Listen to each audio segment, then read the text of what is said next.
Magandang hapon mga kabagis. Welcome to Maan Conde TV. Papasok pa ako sa trabaho ngayon. So, bababa ako ng hagdan.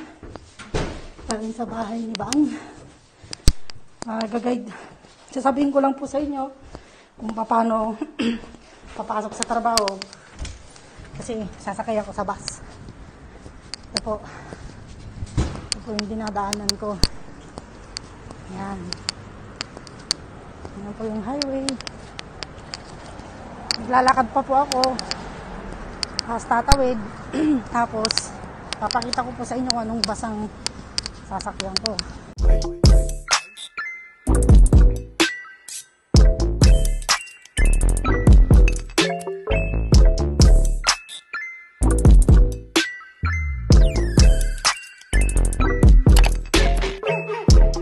Ano mga kabagis, lakad lang po tayo papunta sa bus stop.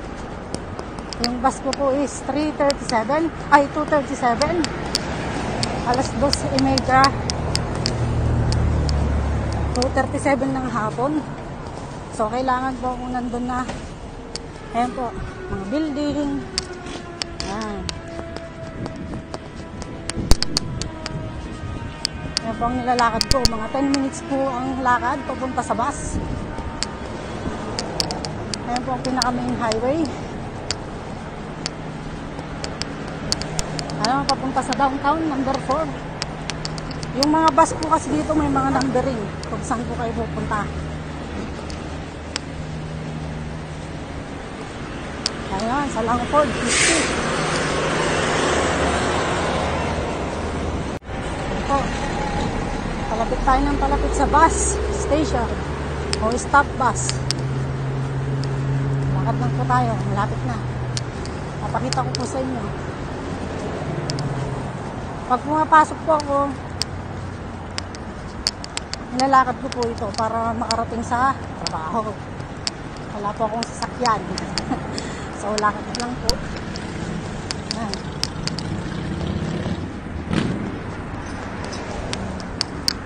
Buti na lang hindi na umuulan kasi kaninang umaga maulan. Sobrang ulan, kaya maswerte ako kasi huminto ng ulan. Hindi na ako magpapayong. Ayan, may mga naghahantay na rin ng bus. Saan kaya sila pupunta? Palapit na tayo ng palapit. Oh. So maaga ako. Alas 2:30 lang. Isang oras po yung biyahe ko papunta sa work.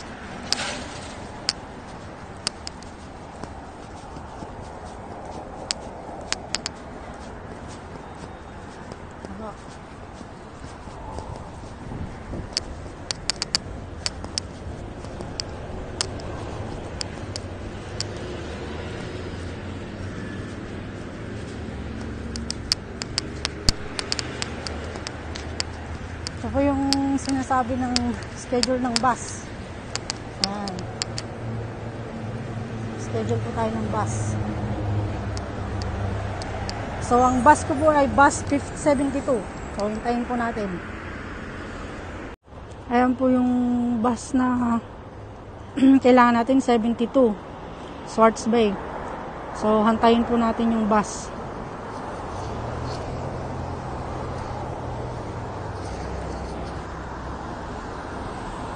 Ito yung bus pass ko.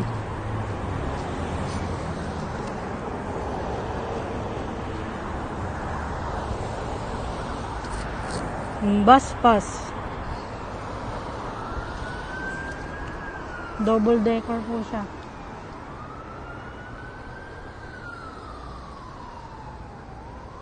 Dalawahan ng ano niya.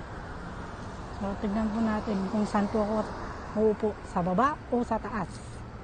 Tignan natin. Parating na siya siguro. Siya na ba kaya yan? Sa bus na po ako. Alis na po siya.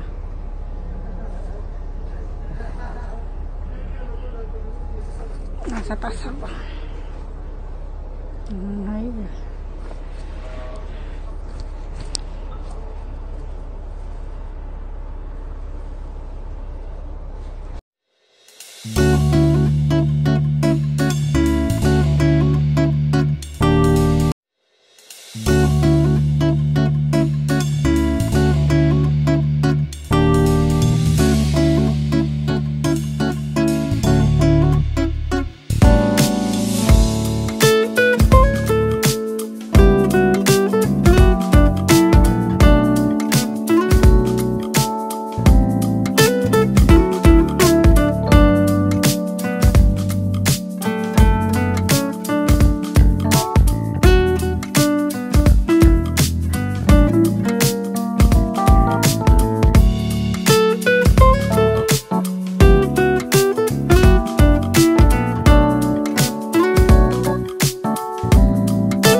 Bababa na ako. Malapit na ako. Ang mga bahay sa Sydney. Town na rin. Condo naman.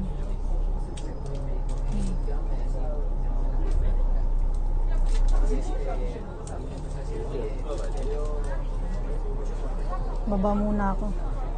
Malapit na ako sa trabaho mga kabagis.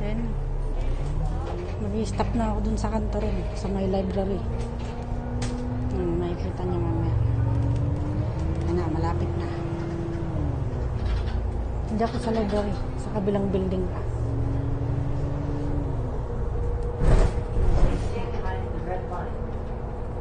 Diyan ako tumatambay. Ito na, bababa na ako. Dali na. Thank you!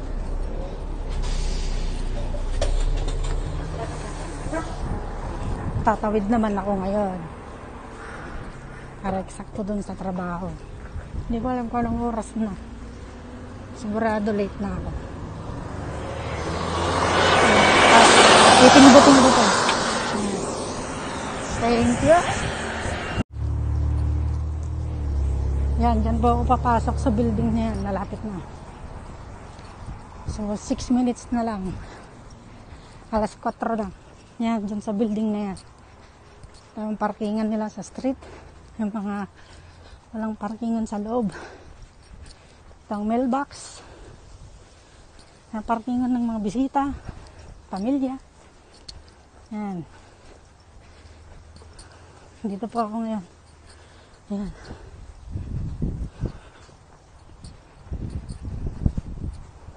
Yan, papasok na po ako sa building. Ay, salamat. Thank you, Lord. Nakarating din. Tatagal. Daming stopover. Sige po.